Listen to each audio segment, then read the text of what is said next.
Salut à tous, bienvenue dans l'épisode 5 de Rail Info et voici les actualités ferroviaires de janvier 2024.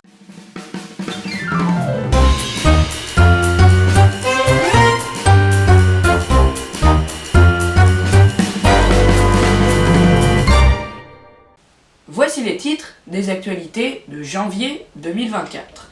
Un des tunnels sous la Manche est hors service. Transport gratuit à Montpellier. L'Espagne, le pays le moins cher pour construire une LGV. Mouvement social des conducteurs de train en Allemagne. 8 régions contestent contre l'augmentation des prix des péages ferroviaires et début de l'obligation de l'ouverture à la concurrence des TER. Pour notre première actualité, parlons du train qui relie la France à l'Angleterre, le fameux Eurostar, qui est le principal sujet de cette actualité. Les derniers jours de 2023 n'ont pas été reposants pour les passagers réguliers de l'Eurostar entre Lille et Londres-Saint-Pancras. Un incident technique est survenu dans un des tunnels sous la Manche. En effet, ce sont 30 000 voyageurs qui n'ont pas pris leur Eurostar car 41 trains transmanche ont été annulés. Mais ce problème technique dans le tunnel a aussi entraîné un arrêt des trains régionaux entre Javelin et Londres-Saint-Pancras. Ce problème technique était en fait une inondation dans le tunnel. Les voies du train étaient recouvertes par plusieurs décimètres d'eau. Alors cette eau dans le tunnel n'était certainement pas celle de la Manche, mais bien celle d'un conduit qui s'est cassé à l'intérieur du tunnel. En effet, la compagnie des eaux de Thames Water, les eaux de la Tamise, a affirmé que ce conduit était la canalisation anti-feu qui permet d'acheminer l'eau du fleuve jusqu'au tunnel. Le trafic a pu reprendre le 31 décembre dans seulement un seul tunnel, ce qui diminue donc le nombre d'Eurostars sur la ligne par jour. Pour cette prochaine actualité, on part dans le sud à Montpellier car la société TAM, qui gère les transports en commun à Montpellier, a une nouvelle à nous annoncer. À Montpellier, les élus ont décidé de réfléchir à la solution des transports gratuits. La promesse du maire de la métropole de Montpellier s'est enfin réalisée jeudi 21 décembre. Les Montpelliérains ont pu monter dans leurs tramways et bus devenus totalement gratuits. La gratuité des transports s'est mise en place en plusieurs temps à Montpellier. Tout d'abord, les transports sont devenus gratuits les week-ends depuis 2020, puis tous les jours pour les moins de 18 ans et les plus de 65 ans, et enfin totalement gratuit pour tout le monde en 2023. Par contre, pour les personnes qui désirent prendre les transports montpelliérains mais qui n'habitent pas dans la ville, il faudra continuer d'acheter un ticket pour prendre le bus ou le tram. Cette décision de rendre les transports gratuits s'est déjà faite dans d'autres villes comme à Dunkerque, dans le Nord ou à Aubagne. Et les passagers sont beaucoup plus présents quand les transports sont gratuits. Par exemple, à Aubagne, la fréquentation des transports a doublé en 2 ans et à Dunkerque, la fréquentation a augmenté de 125% en 5 ans. Cette décision fait beaucoup réfléchir dans plusieurs métropoles françaises, comme à Lyon, où le projet de la gratuité a été rejeté directement par le vice-président écologiste de Lyon. Mais Anne Hidalgo y avait aussi pensé pour Paris, mais Valérie Pécresse, présidente de la région Île-de-France, a refusé cette proposition en disant très clairement que cela coûterait 500 € par an à chaque Parisien en plus pour réparer le réseau et faire d'autres investissements. Aujourd'hui, le choix de la gratuité des transports s'est fait dans une quarantaine de villes à 100% ou à presque 100%.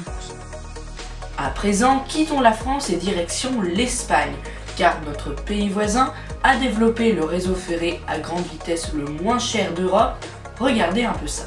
L'Espagne est le pays où construire des LGV, donc lignes à grande vitesse, coûte le moins cher dans toute l'Europe et même dans le monde entier. Ce fait est la conclusion d'un rapport commandé par le ministère des Transports. En Espagne, la construction d'un kilomètre de LGV coûte en moyenne 17,7 millions d'euros. Pour comparaison, en France, ce prix est de 26,4 millions et dans tous les pays de l'UE, le prix moyen d'un kilomètre de LGV coûte 45,5 millions d'euros.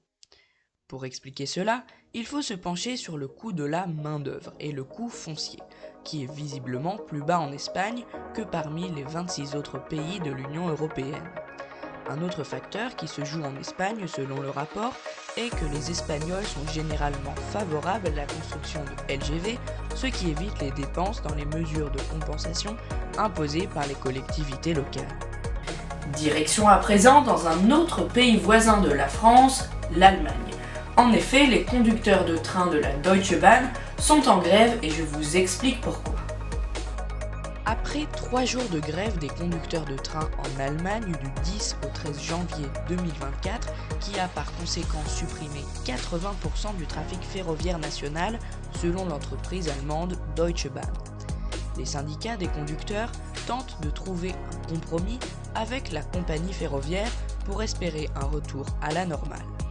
Malgré l'offre de la DB pour une plus grande flexibilisation du temps de travail, le syndicat reste intransigeant sur ce qu'il demande, c'est-à-dire l'augmentation du salaire d'un minimum de 555 € et le passage de la semaine à 4 jours de travail sans diminution de salaire. La Deutsche Bahn et les syndicats n'ont toujours pas réussi à établir un nouveau calendrier de négociation quand les syndicats menacent la DB de durcir le mouvement social si la situation l'exige. 8. C'est le nombre de régions qui contestent auprès de la SNCF contre l'augmentation des prix des péages ferroviaires. Voici une courte actualité sur ce sujet. Le Conseil d'État a dû examiner les contestations de 8 régions sur la hausse des prix des péages ferroviaires prévus pour 2024, 2025 et 2026. Les régions en question étaient Auvergne-Rhône-Alpes, Bourgogne-Franche-Comté, Centre-Val de Loire, Île-de-France, Hauts-de-France, Occitanie, Nouvelle-Aquitaine et enfin Grand Est. Ces hausses des tarifs déposées par SNCF Réseau avaient été acceptées il y a un an par l'autorité de régulation des transports qui avait quand même signalé qu'il faudrait le signaler aux régions françaises concernées par ces augmentations des péages et donc des billets de train. En tout cas, les régions qui protestent demandent l'annulation de l'augmentation et l'avis de l'ART. La décision du Conseil d'État est attendue au cours du mois de février. Dernière actualité de ce numéro, mais pas des moindres, puisqu'il s'agit d'une grosse nouvelle dans le domaine ferroviaire français.